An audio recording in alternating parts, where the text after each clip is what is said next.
한 개인이 분노와 증오에 차 있는 것을 보면 그 사람에게 성장 과정이라고 하는 것이 있었습니다.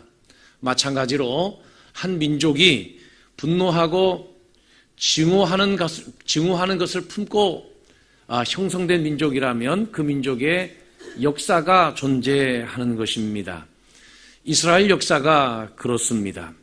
이스라엘 백성들은 과거에는 애굽에 400년 동안이나 종살이했고, 그리고 예수님이 이 땅에 오시기 몇백 년 전에만 하더라도 그들은 북이스라엘은 아수르에게, 또 남유다 민족은 바벨론에게 멸망을 당하였습니다. 그리고 그들이 전쟁 포로로 붙들려 가기까지 하였습니다. 그러다가 헬라에 의해서 지배를 받고 조금 편안해지는가 했더니 다시 로마에 의해서 지배를 받게 되는데 한 200년 동안 팍스 로마나 시대가 펼쳐집니다. 로마가 강력한 군사력 그리고 강력한 정치력을 가지고 힘으로 세계를 정복하여 평화를 이루고 살아가던 시대가 있었습니다. 그 시대 한가운데 가장 고통스럽게 식민지로 살아갔던 한 민족이 있었으니 바로 이스라엘 백성, 유대인들이었습니다. 그들은 온갖 분노와 증오로 가득 차 있었습니다. 왜냐하면 당시 로마가 세계를 다 정복하고 그리고 노예들과 식민지 국민들을 동원해가지고 오락을 즐기는데, 로마 한가운데 큰 경기장을 지어놓고 26차례에 걸쳐서 사람과 짐승이 싸우게 하고 사람과 사람이 싸우게 하면서 상대편이 죽어가는 모습을 보면서 스포츠라고 생각하고 즐거워했습니다. 그때 희생된 숫자만 3,500여 명이나 됩니다. 3,500여 명들이 그 로마인들의 눈을 즐겁게 하기 위해서 목숨을 걸고 싸움을 하다가 그들이 보는 구경거리로 죽어갔던 것이지요. 또 로마 인근에다가 인공호수를 만들어 놓고 그 위에 30여 척의 전함을 띄워놓고는 3,000여 명의 포로들을 함께 동원해서 서로 싸우면서 죽이게 했습니다. 그리고 그것을 보면서 즐겼습니다. 그러니 식민지로서 이스라엘 백성들이 그렇게 당하고 살아갈 때에 얼마나 분이 가득하고 분노가 찼으며 로마인들을 증오했겠습니까? 그들이 기다린 날은 오직 복수의 날이고 그들의 소원은 원수 갚음이었습니다. 그것뿐이 아니었습니다. 그들은 이방인들을 개라고까지 표현했습니다. 이방인들을 더럽게 생각했습니다. 이방인들을 아주 무시했습니다. 그리고 헬라인들과 또 로마인들에 대해서 아주 미워하였습니다. 그러니 그들의 마음속에는 평화가 있을 수가 없었습니다. 그들이 메시아를 기다렸다고는 하지만 사실은 그들이 기다린 메시아는 정치적인 메시아입니다. 군사적인 메시아입니다. 로마의 억압에서 구출해내고 풀어줄 그런 강력한 힘을 가진 메시아였습니다. 주님은 오늘 그들을 향해서 이렇게 말씀하십니다. 화평하게 하는 자는 복이 있나니 그들이 하나님의 아들이라 일컬음을 받을 것이며, 화평하게 하는 자가 복이 있다, 이렇게 말씀하신 것입니다. 헬라어로 화평하는 자라고 하는 말은 호이 에이레네, 히브리어로 말하면 샬롬이죠.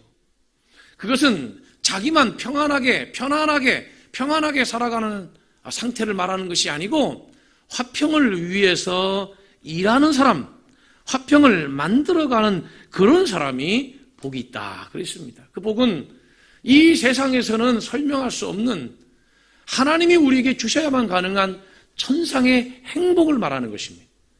인생 행복의 극치를 말하는 것입니다. 인생이 정말로 복되고 행복하려면 화평을 만들어가고 화평을 위해서 일하고 화평을 위해서 열심히 노력하는 사람이 될 때에 가장 행복한 삶을 살아갈 수 있다, 이렇게 말씀하신 것이 오늘 본문의 말씀입니다. 왜냐? 화평케 하는 자들에게 주어지는 놀라운 복이 있기 때문입니다. 그게 무엇인가? 그것은 하나님의 아들이 되는 복이라는 겁니다. 하나님의 아들 말입니다. 목사님, 예수 믿으면 다 하나님의 자녀가 되는 거 아니에요? 아니, 하나님의 자녀 말고 하나님의 아들 말입니다. 성경에 자녀라고 하는 말은 테크나라고 하는 단어를 씁니다. 아들 말입니다. 히오스, 아들. 고대 사회에 있어서 아들이라고 하는 것은 그것은 아버지의 상속자라고 하는 의미를 담고 있습니다. 그러니까 하나님의 아들이 된다고 하는 것은 하나님의 나라의 상속자가 된다는 것입니다. 하나님의 통치의 상속자가 된다는 것입니다. 하나님의 아들로서의 존엄과 영예를 포함한 하나님의 나라의 큰 일꾼, 큰 사명자, 큰 직분자가 된다는 것입니다. 어떤 경우를 할지라도 분노와 증오, 원망을 품은 사람은 하나님의 나라의 일꾼이 될 수가 없습니다. 그런데 화평을 위해서 열심히 일하고 화평을 위해서 열심히 노력하는 자는 하나님의 나라에 있어서 큰 일꾼, 큰 쓰임이 된다는 것입니다. 하나님의 나라의 영적 상속자가 된다는 것입니다. 하나님께서는 당시 유대인들에게 많은 능력을 행하거나 많은 기적을 행하거나 많은 사역을 하는 사람이 하나님의 아들이 되는 것이 아니고 화평을 위해서 일하는 자가 하나님의 아들이라 일컬음을 받게 될 것이다. 하나님의 아들이라고 인정함을 받고 그러한 은혜와 축복을 받게 될 것이다. 이렇게 말씀을 하셨습니다. 아니, 하나님의 아들이라 그러면 아들의 아버지가 하나님이란 얘기죠. 하나님의 아들이라 일컬음을 받는다고 했으니까 화평하는 자의 아버지는 누구라는 겁니까? 하나님이라는 거지요. 예, 하나님이 왜 하필 화평하는 자가 하나님의 아들이 된다는 얘기입니까? 하나님의 아들이라 인정을 받는다는 얘기입니까? 왜 그렇습니까? 그것은 하나님이 화평의 하나님이시기 때문에 그래요. 할렐루야. 여러분 이런 말씀 들어보셨어요? 여호와 샬롬. 여호와 샬롬이라고 하는 말씀 들어보셨어요? 예, 여호와는 화평이시다. 그런 말씀입니다. 고린도후서 13장 11절이나 로마서 15장 33절에 보면 평강의 하나님이라고 되어 있습니다. 고린도전서 11장 33절에 보면 고린도 교회 교인들이 능력도 많았고 은사도 많았고 직분도 받았는데 근데 고린도 교회는 한 가지 시끄러워요. 너무 교회가 시끄럽습니다. 싸워요. 교인들이 모이면 증오하고 미워하고 원수 맺고 서운하고 한쪽은 달려야 되고 한쪽은 서운하다고 불평하고 한쪽은 내가 크다 너가 작다 계속 파워게임하고 교회가 너무너무 시끄러워요. 그래서 사도 바울이 고린도 교회 교인들에게 이렇게 하나님의 말씀을 전합니다. 하나님은 어지러움의 하나님이 아니시오 오직 화평의 하나님이시니라. 하나님이 화평이시라는 거예요. 믿어지면 아멘 합시다. 성령은 누군가? 성령은 하나 되게 하시는 영입니다. 성령은. 그래서 에베소 교회 교인들에게 바울이 하나님 말씀을 전하기를 평안에 매는 줄로 성령이 하나 되게 하신 것을 힘써 지키라. 성령이 하나 되게 하신 것을, 성령은 하나 되게 하는 영이고 마귀는 이간질해서 서로 분리시키는 영이에요.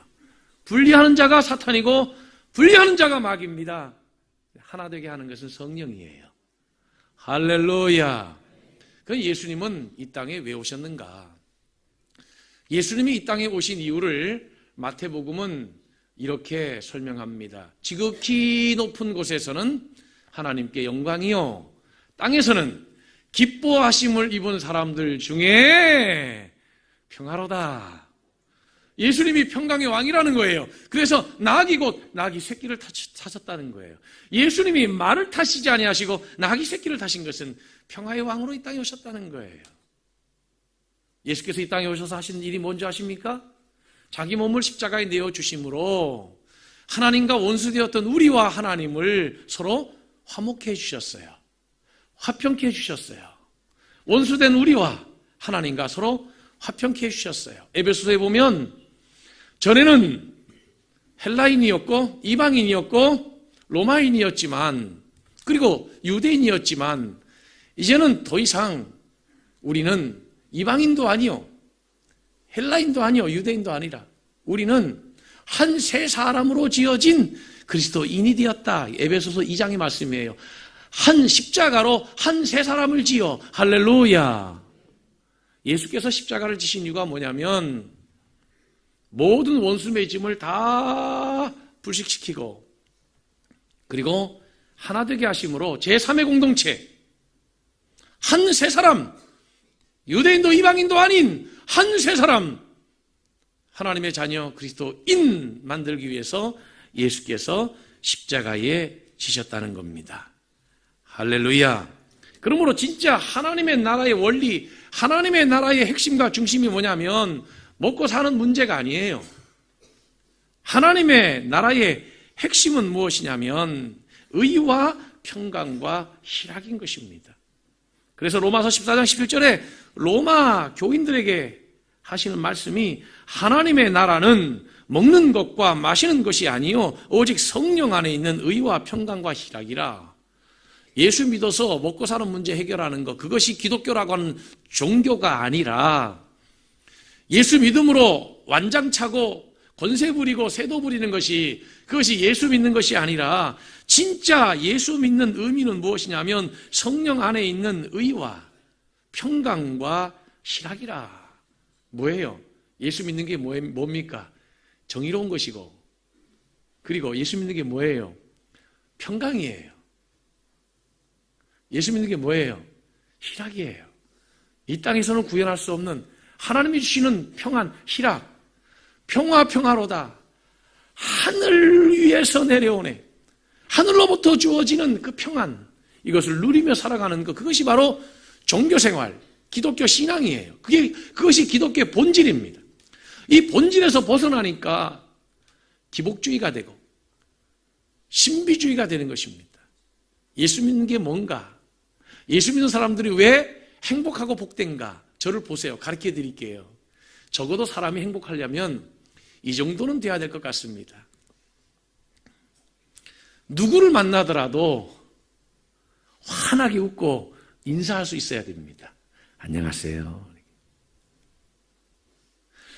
이 세상 누구를 만나도 원수 맺음이 없고 이 세상 누구하고도 웃으면서 안녕하세요. 인사할 수 있어야만 합니다. 그런 인간관계 속에 화평이 있는 것이고 하나님의 은혜가 있고 행복이 있습니다. 할렐루야. 밤에 자려고 침대에 두 다리를 쭉 뻗고 누웠을 때에 마음이 무겁지 않아야 되죠.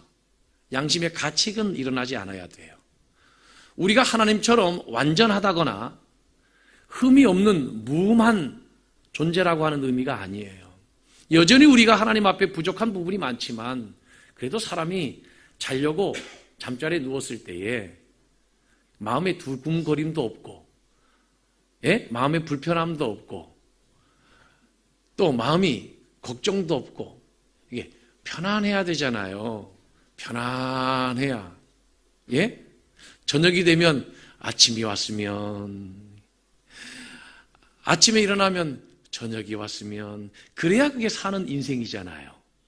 근데 여러분 인생이 불행하면 아침에 일어나면 저녁이 되면 어떡하지? 저녁이 되면 오늘 저녁 자고 일어나면 또 아침이 올 텐데 아침 되면 어떡하지? 내일 문제 어떻게 해결하지? 내일 또 어떻게 살지? 그러면 여러분 인생이 얼마나 불행합니까? 네? 여러분 성직자의 행복이라고 하는 것은 어디 있냐면 이 강단에 있어요. 성직자라고 해서 무슨 완전하겠습니까?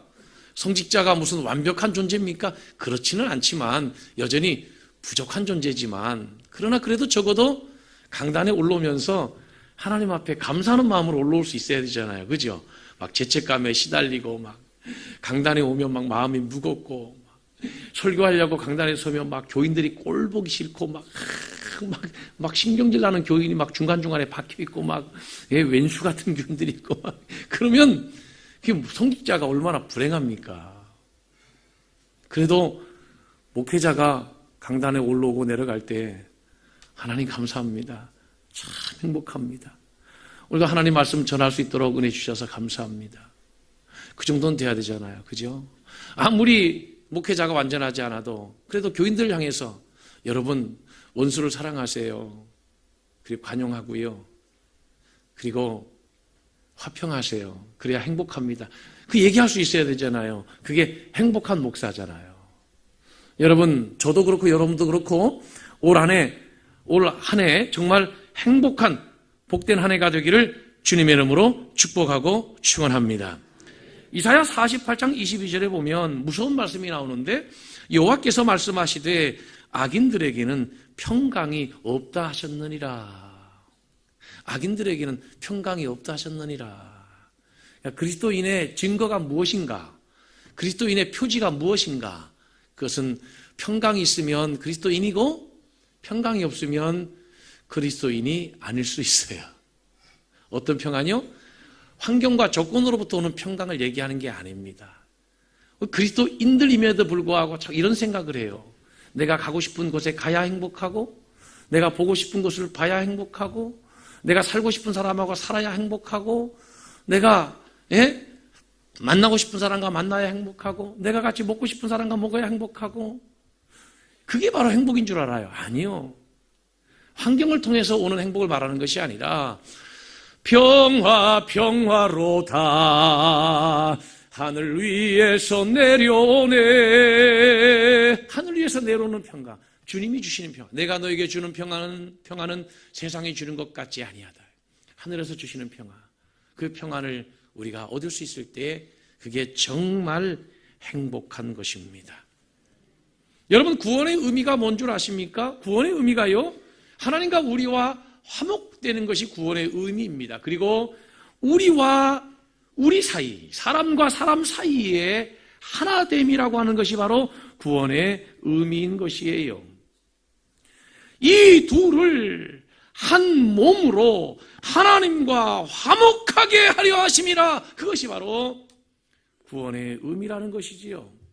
유대인과 헬라인, 유대인과 이방인이 아닌 이제는 한 세 사람으로 지어지는 것, 그것이 바로 구원의 의미라는 것입니다. 여러분, 우리에게 필요한 것은 힘에 의한 평화가 아닙니다. 권세부림을 통하여 얻어지는 평안도 아닙니다. 우리가 얻어야 할 평안은 무엇이냐면 하나님께로부터 주어지는 평안, 섬김과 높여줌을 통해서, 희생과 헌신을 통해서 얻어지는 평안. 복수하면 당장은 속이 시원한데 복수는 복수를 낳지 복수가 평화를 가져다 주지 못합니다. 제가 늘 드리는 말씀이 있죠. 전투에 이겼다고 해서 반드시 전쟁에 이기는 것은 아닙니다. 내가 하고 싶은 말 다 하고 내가 쏟아놓고 싶은 말 다 해서 그 순간 시원하지요. 상대편이 사과하지요. 네, 죄송합니다. 내가 잘못했습니다. 그래서 화가 나셨군요. 그런다고 해서 인생의 승리자가 되는 것이 아닙니다. 진짜 내 마음의 평안은 용서와 관용에서 있고 궁극의 평안의 은혜는 바로 용서와 끌어안음에 있습니다. 이 사실이 믿어지면 아멘 합시다. 그래서 성경은 원수가 배고파하거든 먹을 것을 주라는 겁니다. 목말라 하거든 마실 물을 주라는 거예요. 예수의 십자가의 피로 화평을 이루셨는데 너무 원수 맺고 살아가지 말라는 것입니다. 여러분, 우리의 이웃이 진정한 이웃이 누구입니까? 저는 지난주에도 우리 필리핀 시설부와 함께 갔다가 선교사님하고 오면서 우리 교인들도 뒤에서 들었을 텐데 성경에 대한 이야기를 했어요. 나한테 목사님 박사학위 논문 못 쓰셨어요? 이렇게 물어봐서 성경 해석하기에 대해서 썼잖아요. 그래서 성경 해석에 대한 이야기를 하다가 누가복음에 대한 이야기를 신뢰를 들어서 얘기를 해줬어요. 선교사님은 이웃이 누구라고 생각합니까? 누가 이웃입니까? 누가복음에 보면 우리의 이웃이 누구냐고 유대인들이 물어볼 때, 아니 제자들이 물어볼 때 예수님이 이렇게 말씀하셨습니다. 한 사마리아 사람의 비유를 들어봐라 하면서 강도 만난 자가 예루살렘에서 내려가다가 강도를 만났는데 유대인들은 저마다 제사장들도 그렇고 레위인들도 그렇고 이런저런 종교적인 핑계로 그 강도 만난 자를 보고 지나갔습니다. 그러나 사마리아 사람들, 유대인들이 그렇게 증오하던 사마리아 사람은 강도 만난 자를 자기의 비용을 들여서 치료해주고 그리고 보살펴 주었는데 여러분의 생각에는, 너희들의 생각에는 누가 강도 만난 자의 참 이웃이 되겠느냐라고 주님이 물어보지 않았냐는 거예요. 그러니까 선교라고 하는 것은 어디까지 이웃으로 받아들일 수 있느냐, 거기까지가 선교가 아니겠는가. 필리핀에서 선교하면서 필리핀 사람들을 판단하고 정죄하고 우리보다 못 산다고 비판하고 그들을 업신여기면서 그러면 어떻게 선교사가 되겠는가. 필리핀이 내 조국이고 다른 사람은 몰라도 필리핀 사람이 내 이웃이고, 그래서 제가 권면하기를 그저 나의 선교에 참여하는 사람만 이웃이라고 생각하지 말고 또 내 선교지에 들어와서 내가 목회하는 목회지에 들어와서 앉아있는 사람만 이웃이라고 생각하지 말고 필리핀 사람 전체를 이웃이라고 생각하면 필리핀 선교가 잘 되지 않겠느냐고 그 말씀을 드렸는데, 그것은 우리 모두에게도 동일하지 않겠어요? 네? 여러분, 그리스도인 전체를 다 이웃으로 받아들여도 모자랄 판에 그 교회 안에서도 그죠? 좋아하는 사람 따로 있고 싫어하는 사람 따로 있고 우리 편 따로 있고 니네 편 따로 있고 또 같이 행사에 참여하고 싶은 사람 따로 있고 배제하고 싶은 사람 따로 있고 이렇게 하면 그게 어떻게 그리스도인이고 하나님의 나라에서 주시는 그 행복의 극치를 우리가 맛보면서 행복한 삶을 살아가겠는가. 그래도 적어도 그리스도인이라고 하면 그죠? 누가 인사해도 안녕하세요. 인사를 받을 수가 있어야 되지. 인사하는데 고개를 돌리고 상대방 인사하려고 그러면 고개 숙이고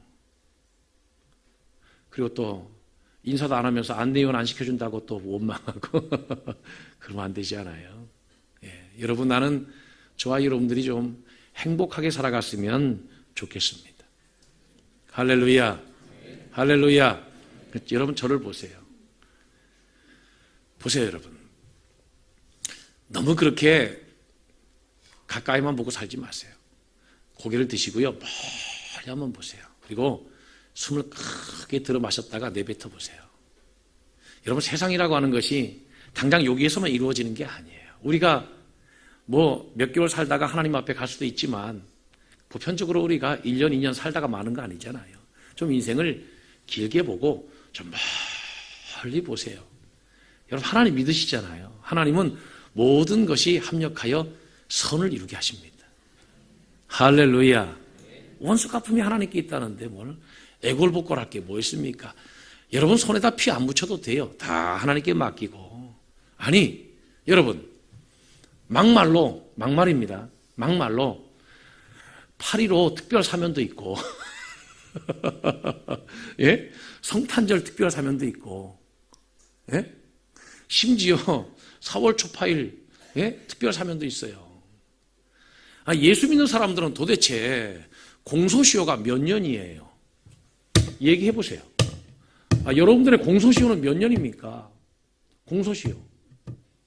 네? 아니, 저만 멀뚱멀뚱 쳐다보지 마시고 대답을 해보세요. 예?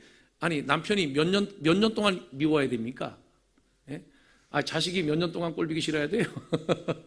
아니, 공소시효가 몇 년입니까 도대체? 도대체 왜 예수 믿는 사람들은 그러면 공소시효가 없습니까? 예?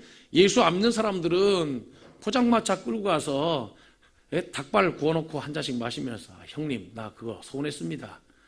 야, 동생아, 그렇게 하면 되겠냐? 이렇게 하고 한마디씩 하고 한 잔 마시고 나오면 형님 동생하고 잘하더만 내가 어떤 때는 교인들 데리고 가서 한 잔 마시고 싶다니까요. 아니 도대체 왜 그리스도인들에게는 공소시효가 없는 겁니까? 예? 왜 예수 믿는 사람들 원수 맺으면 이게 풀리지가 않는 거예요? 왜 그런 거예요? 예수 십자가를 쳐다보지를 말던지 맨날 깨달음해 놓고 쳐다보고 목에 걸고 다니고 귀에다 걸고 다니고 차에다 달고 다니고. 여러분, 예수 믿는 게 뭐냐면 예수 믿는 것은 상대방을 이기는 게 아닙니다. 나 변명하기 위해서 예수 믿는 거 아니에요. 예수 믿는 것은 용서하고 관용하고 끌어안고 품고 그리스도의 사랑을 실천하고 배워가면서 힘들고 어렵지만 예수 가신 그 길을 따라가고 예수 가신 그 삶을 따라가는 거, 그것이 진짜 예수 믿는 것이 아니겠는가. 마태복음 5장, 우리가 읽고 있는 5장의 그 뒤후반절에 보면 이런 말씀들이 나와요. 또 내 이웃을 사랑하고 내 원수를 미워하라 하였다는 것을 너희가 들었으나 나는 너에게 이르노니 너희 원수를 사랑하며 너희를 핍박하는 자를 위하여 기도하라. 이같이 한즉 하늘에 계신 너희 아버지의 아들이 되리니. 아들 말입니다. 아들 퓨오스. 그런 사람들이 하나님 나라 일꾼이고 그런 사람들이 목사, 장로, 권사, 집사잖아요. 그런 사람들이 너희가 형제를 진심으로 용서하지 아니하면 너희 하늘 아버지께서도 너희를 용서하지 아니하려니와. 얼마나 무서운 말씀입니까? 주기도문 우리가 왜 합니까? 우리가 우리에게 죄 지은 자를 사여 준 것 같이 우리의 죄를 사여 주옵시고, 그렇게 기도하라고 예수께서 가르쳐 주시지 않으셨습니까? 할렐루야. 그래서 진짜 행복한 삶을 살아가려면 무엇을 더 얻어서 얻는 것이 아니에요. 행복은 얻어서 얻는 것이 아니라 베풀면서 얻는 것이고 주면서 얻는 것이에요. 예수 믿는 사람들은 이거 아니면 안 된다는 것이 있어서는 안 돼요. 그렇지 않아요? 하나님의 섭리와 경륜을 믿는다면 늘 마지막은 하나님의 여지를 남겨둬야 돼요. 하나님의 뜻이 무엇인가? 그걸 남겨두어야만 합니다. 그리고 아무리 힘들고 어려워도 따라하겠습니다. 인사는 하고 살지. 또 한 번요. 말은 하고 살자. 할렐루야.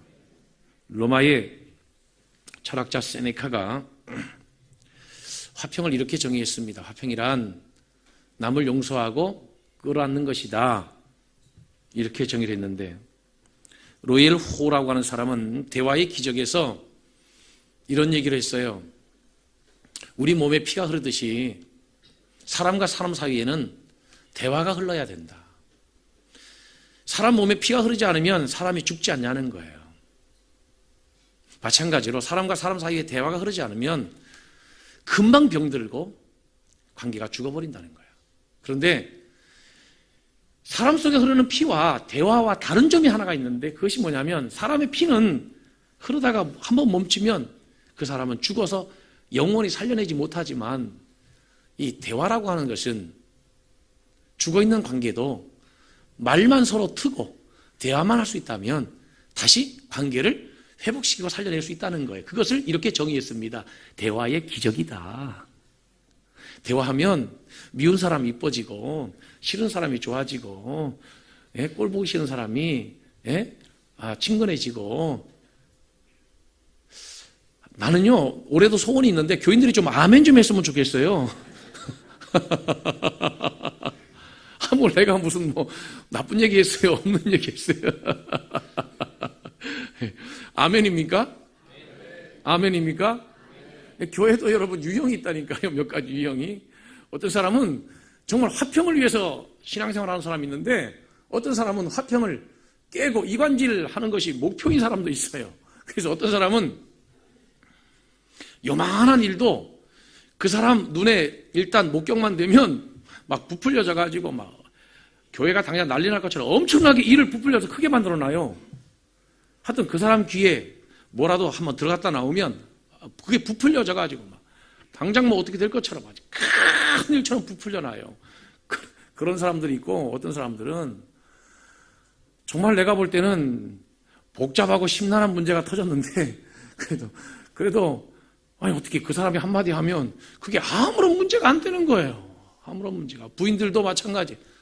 아내들도 마찬가지. 지금 여러분, 남편들이 집에 돌아가가지고, 아이고, 우리 남성교회는 뭐 좀 하려고 그러면 맨날 회비 내래. 그러면 5,000원 회비 맨날 내래. 돈 없는 사람은 교회도 못 다니나? 이렇게 하고 남편들이 불평하면, 슬기로운 아내 여러분, 좀 부풀리지 말고, 걔가 회비 얘기만 해가지고, 이제 믿음 들어가려고 하는데, 믿음도 못 들어가게 한다고. 그렇게 하지 말고, 부인들이 좀 지혜롭게 그런 남편들 붙들고, 여보, 그 남자가 쪼잔하게, 남들은 신학교도 가, 응? 아니, 남들은 해외로 개척, 선교도 가, 선교도. 그 지저분하게 5,000원 가지고. 5,000원 내고 5만원 찬조해. 할렐루야. 그러면 아무것도 아니잖아요. 그거 가지고, 교회 와가지고, 이제 막 믿음 들어가려고 하는데, 회비를 얘기를 해가지고, 우리 남편이 예수 못 믿게 한다고. 그러니까, 교회가 붕하지 않냐. 그러니까 교회가 안 붕하는 게 아니라 그 여자 때문에 붕이 안 되는 거예요. 네? 아내들도 마찬가지고 좀 뭐라고 하면 아이고 마누라야 남들은 부목사 사모도 하더라. 왜 또 아멘을 안 해요? 그래도 담임목사 사모는 낫지. 네? 말도 못하고 남들은 부목사 사모도 하더라. 그까지 그걸 교회에서 부모 사랑으로 끌어안고 그러면 얼마나 좋아요. 예? 그렇게 교회가 마음에 안 드냐? 그러면 너희 친정은 마음에 들고 너희 친정은 마음에 들어? 너희 형제는 마음에 들어? 그럼 직장은 재밌어? 아무것도 아니잖아요. 예? 그게 뭐가 그렇게 큰 문제입니까, 여러분? 그러니까 좀 제발 좀 화평을 위해서 일하고 화평을 만들어가고 화평을 위해서 좀 일하고 노력하고 그래서 우리가 하나님의 나라의 기업을 이어갈 큰 믿음의 그릇으로 자라야 되지. 할렐루야. 할렐루야. 그 쬐끄만한 나라에서 그 쬐끄만한 교회에서 그 쬐끄만한 삶의 별로 뭐 만날 사람도 없고 뭐 그렇게 마음 털어놓고 얘기할 뭐 몇 사람 되지도 않는데 맨날 거기서 지지고 볶고 그렇게 하지 말고 그죠? 교회 오면 기쁘고 집에 들어가면 기쁘고 직장 가면 기쁘고 할렐루야 할렐루야. 우리 온당성역교회 성도들이 올 한해 이렇게 행복하고 기쁜 믿음의 삶을 살아가기를 주님의 이름으로 축원합니다.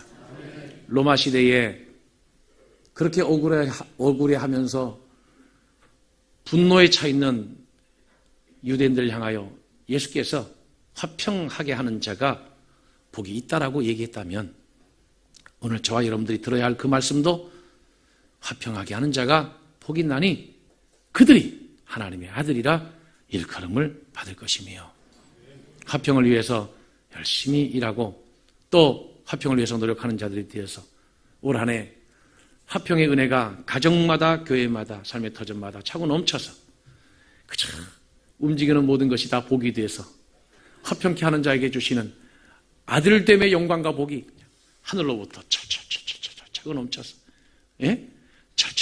차고 넘쳐서 할렐루야. 올 한 해 정말 복되게 살아가는 저와 여러분들 모두가 되기를 주님의 이름으로 축원합니다.